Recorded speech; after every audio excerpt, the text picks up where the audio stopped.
This is going to be another YouTube video, and this one is going to be a sports video on my sports channel. A lot of men miss professional sports. You know, there's professional basketball, there's football, there's baseball, there's soccer, there's boxing, there's mixed martial arts. There's a lot of sports that we miss. You know, around this time, getting close to the summer, we would have had the Olympics. So I decided to make another football and keep my promise because, after all, I am a man of my own word. And that is NFL's best players that should have won a Super Bowl. Now, in sports, we always talk about the guys who have won championships in professional football. We always talk about the guys that have won one Super Bowl, two, three, four. And, of course, we have one that won 6 championships. But we never seem to talk about the best players to play the game of football that, for reasons that are explained or not explained, should have won a championship. So this probably might be a small list. I don't want to make this video too long like all the other videos. I promised and I guaranteed 3 videos in the series, and that's what I guarantee. If this is well received, I might make a 4th video in a different category. So let's get on with the list. Coming in at number 7 is Bo Jackson. Now, Bo Jackson is the Renaissance man because he played professional football and baseball with such class that you could not hate the guy. I mean, the guy was good in every sport, basketball, football, baseball. And when he came out of college, he signed 2 contracts, one for baseball and one for football. And when he got drafted by the Raiders, their chances of winning a championship was great because this guy could play offense, he could play defense, the guy could catch the ball, he could throw the ball, and he could play multiple positions. But he only played like 5.5 to 6 years of professional football. And during the off season, he would be seen playing baseball. If he was good in football, he was also good in baseball. So he was multi-talented at playing at 2 different sports. And in the height of his career in the late 80s, early 90s, Bo Jackson was everywhere. Television, film, commercials. And this guy was like a superhero come to life. The superhuman strength that he had. You know, and he played at least 8 years of professional baseball on 4 different baseball teams. And one day he got injured in a football game that basically ruined both his football and baseball career. And unfortunately, with the numbers that he had in the NFL, he was getting the Raiders into the playoffs. They were winning football games. And he wasn't doing this for 1 season. He was doing this for at least 4 seasons. Problem was, injuries caught up with him. And in the second half of his career, in baseball, you saw flashes of what he could do in baseball. And when he tried to make a return back to football, again, you could see little flashes here or there of the great Bo Jackson. And it's just a shame. It's a tragedy that he's good at 2 sports, not inducted in the Hall of Fame, never won a championship. And it just makes you wonder, with all that talent, the guy could have won at least 1 or 2 championships. Coming in at number 6 is Cam Newton. Now, a lot of people like Cam Newton. I mean, guy plays football. The guy won championships in high school, won a championship in college. The guy is a man's man. But when he got drafted and came to the Carolina Panthers, the guy, I hate to say this, I know he might get mad if you see this on YouTube. It is what it is. It's a free country to say what I want to say. The guy bit off just a little bit more than he could chew. Because had he been more prepared to go to a Super Bowl and handle the pressure a little bit better, he probably would be able to win more football games. He did good the first season, good rookie season. You know, he was breaking records, smashing records, doing it. Second season, he did better his first season. Then 4 years later, he goes to a Super Bowl, and he has a chance to make history. You know, become the first, if not the first, either the second or third African-American football player to be quarterback, and he loses against a Peyton Manning and the Denver Broncos. And he has a meltdown in the Super Bowl. And you see, a lot of people never liked the idea of him running into the end zone for a touchdown, doing the Superman. And here's what I would, if I was a football coach, if I was a NFL Hall of Famer, if I ever played the game of football, I would probably tell Cam Newton, you need to learn from the greats. You know, you need to learn from Jim Brown. You need to learn from Jerry Rice. You celebrate when you win the championship, not in the Super Bowl, and then have your first loss in the Super Bowl. And you see, from that, he never was the same football player ever again. Injuries. Every single year after he lost the Super Bowl, the guy was never the same. All of a sudden, his back gives out, his arm, his leg. The guy misses half the season.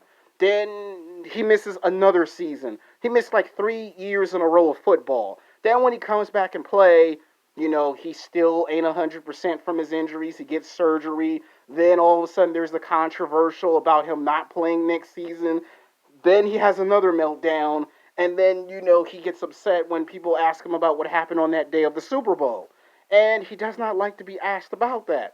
And with all this talent that he has, it makes you wonder, he'll go down in history as a good football player that made it to a Super Bowl, and when the pressure was turned up all the way high, the guy could not really get the job done. And when people ask in statistics, how come you can't get a player like this to win a championship? All they have to say, which is sad and disappointingly, just look at how he was in the Super Bowl. Coming in at number 5 is Randy Moss. Now, Randy Moss is the football player, a wide receiver that you should be. He's like Michael Vick and Jerry Rice put together. He's cut from a special cloth.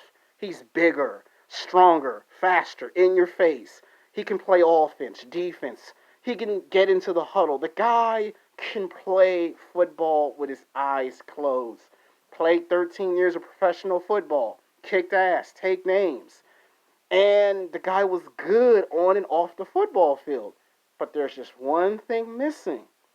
He doesn't have a Super Bowl.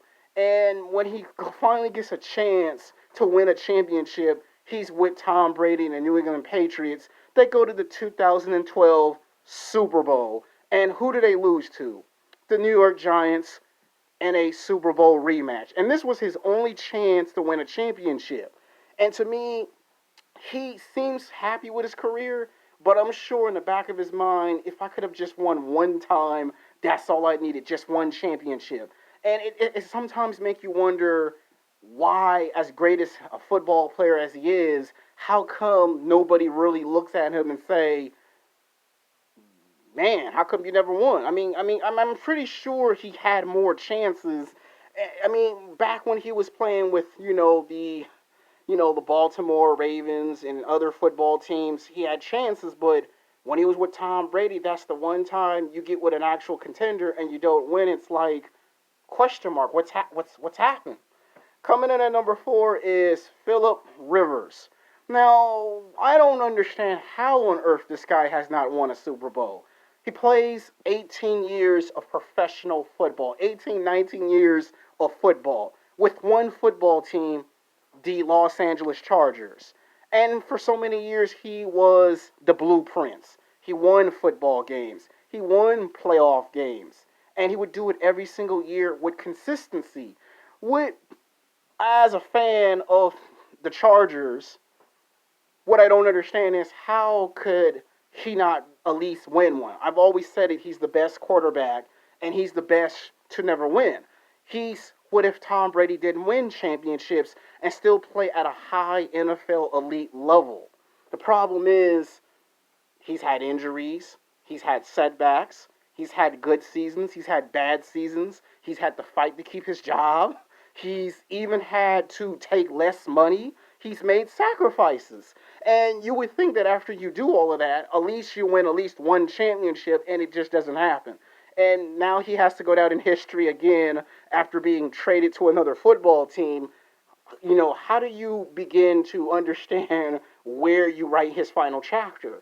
It's just unfortunate that this guy was the heart, the soul of that football team, and the way they sent him out is, we're going to send you away. And it's like, now it makes you wonder, if I ever play the game of football, I would probably be a little nervous being in his position, considering how good he was. So he'll go down in history as the best, just not winning a Super Bowl, which makes it worse. Because I was actually a fan of the Chargers at one point.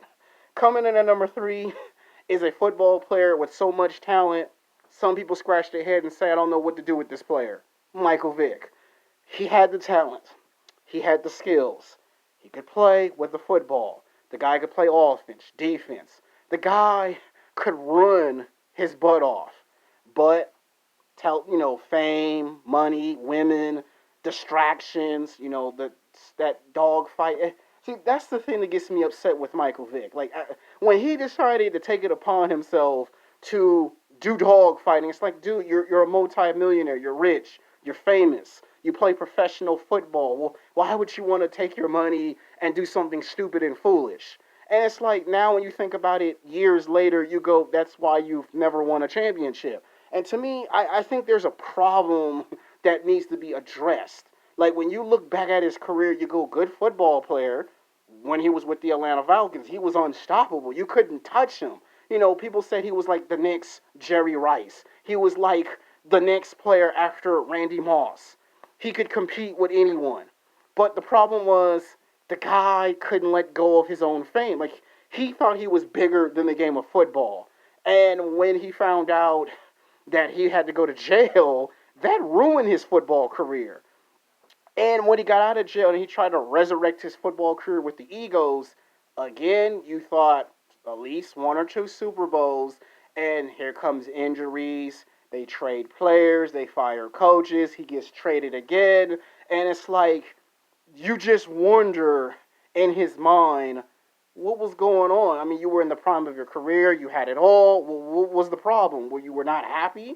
Were you not happy playing on the football team? I mean, an average person with an average job would trade everything to be in that position.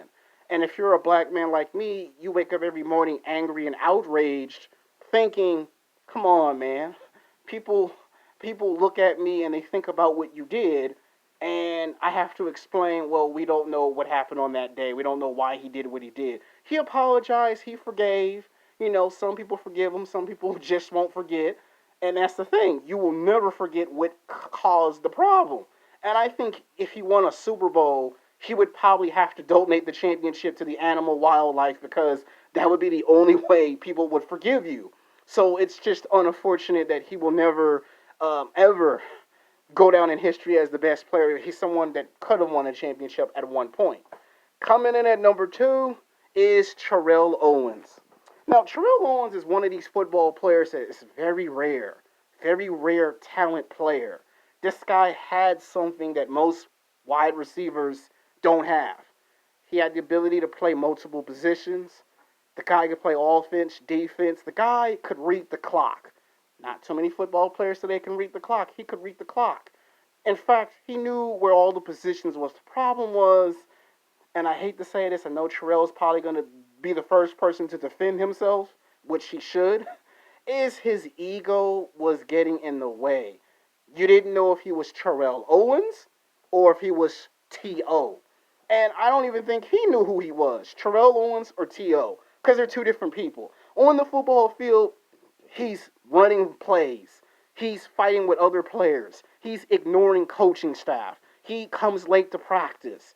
He wins the football games at the last minute, which is incredible with his ability, but he doesn't want to be a team player. And he was one of my favorite football players when I was in junior high, high school. And what I couldn't understand was that if you're going to be like another Jerry Rice, you got to do what Jerry Rice do, make some sacrifices. And him being in movies, television shows, they were a distraction to the Eagles. He had a chance to play against Tom Brady and the Patriots in a Super Bowl. Problem was, he was injured, and had he not been injured, they probably could have beaten the Patriots. I mean, he was the one player that could have stopped Tom Brady from getting to the level that he is today. So when people are looking at Terrell Owens, they go, dude, you were in inches of winning a championship. And the good thing is he played injured. The problem was you just wish that he was not that badly hurt. And when they took him out of the football game, his argument was, they took me out of the football game, I wanted to play the rest of the game. And it's like, they were afraid that if they done it, you get a quarterback that wins you a Super Bowl, but then the very next season he can't play to defend that championship. And you see, to this day, you always look at Terrell Owens, and I met him at the Grove, and I go, even later in his career when he played with Chad, again, you started thinking, man, if he was in his prime and he hooked up with Chad Ochocinco in his prime, who knows what could have happened. The guy was destined, and with the talent he had, he could have won 3 or 4 championships. And by the end of his run of football, he probably could have won just one if it was that simple. Coming at number one as a player for reasons to this day, it still bothers me. At number one, Barry Sanders. You played 10 years of professional football with the Detroit Lions. The guy was a player like no other. He had it all. The guy could play offense, defense. He could read plays. He could read the clock. He would do stuff that was considered superhuman and impossible. He was a superhero come to life. And he was a philosopher. And his philosophy was, I rather win the football game and celebrate after I won the championship than to run into the end zone dancing and celebrating, because players who do that know they're not going back to the Super Bowl ever again.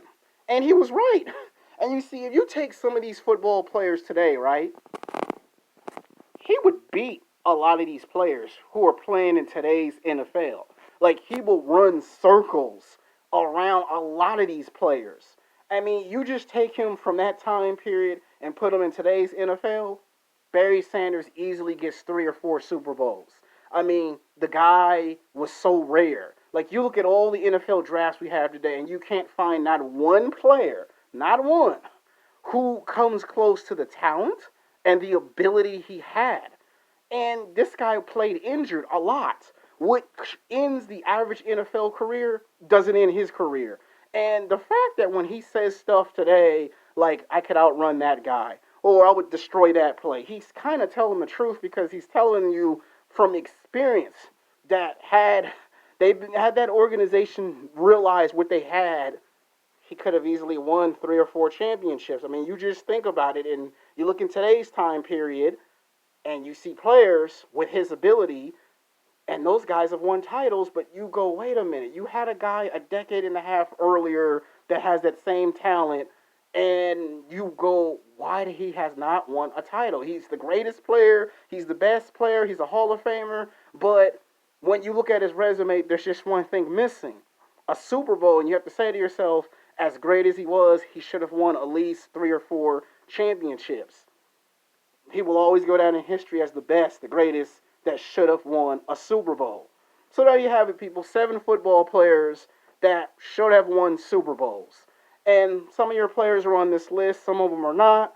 Unfortunately, time does run out. Until the next video, until next time, peace.